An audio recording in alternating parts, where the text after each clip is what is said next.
My name is Joe. Welcome to my shop. This is the Cobra Frames machine shop, and today we're talking chop saws. So this is a project that I did about 1.5 years ago in my shop. I had a wood chop saw, and then I had this drill press vise that I was not using, and then I machined these aluminum interlocking V-jaws, and they have threads and bolts come and they're affixed to the actual vise. And so the beauty of this is that these jaws will hold tubing from a diameter anywhere from about 1/4 inch up to about 2 inch, which is like the full range of bicycle tubing. It doesn't really do tapered tubes. And then, following Tom Lipton's brilliant advice, you can actually cut metal with a friction cutting disc. You get a 10-inch diameter with a 5/8 arbor, and this one is, I think, 1/16 of an inch wide. It's rated for the same RPMs.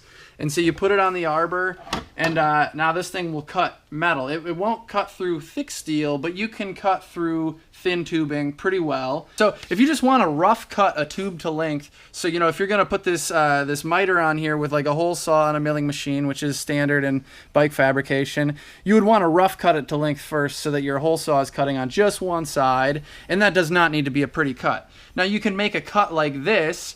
Looks kind of like shit, but if you're just going to cut off the end of it with a hole saw, who cares, right? So that's the idea with this saw. You just take whatever diameter tubing, you put it in here, and then you tighten it up, and you don't need a variety of work holding in order to hold a variety of tube diameters. So for instance, if I want to just chop the end off of this, tighten that baby up, I let it get up to full speed, and then I make the cut.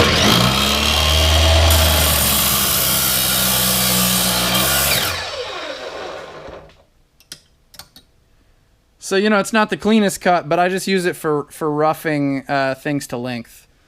Little Sharpie mark, put it in there, make your cut, and it's done. And so, you know, just having this set up and plugged in my shop, I can just walk up to it and use it, which is amazing. While we're on the subject of dirty work, anything that has aluminum oxide abrasive in my shop, I try and keep in this area. So my bench grinder, this chop saw is abrasive, the Dremel, and now this thing. So this is a 1-inch wide belt sander. I believe it's a 30-inch or a 42-inch. I don't remember. Probably a 30-inch belt. And I picked this up for $50 on Craigslist after looking forever.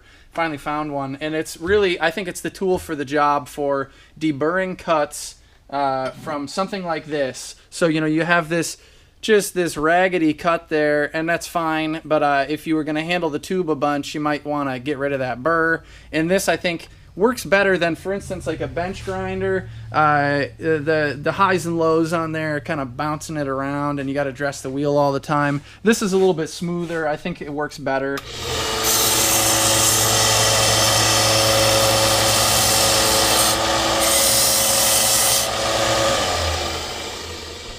Makes quick work of that stuff, but then also for tubing with mill scale, you know, if you want your best weld, of course, you got to clean that off, and I think it works really well, especially if you have a newer belt, and the appropriate grit really makes it faster. But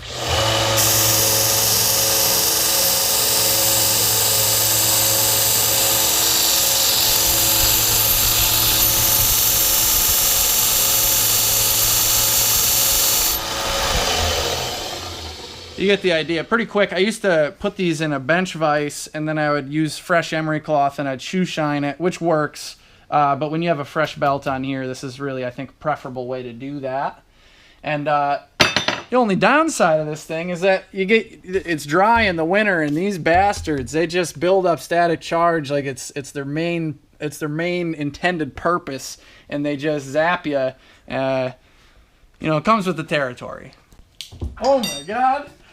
Well, if you like the video, you know what to do. I'm going to be doing more of these, so stay tuned. Subscribe to the channel.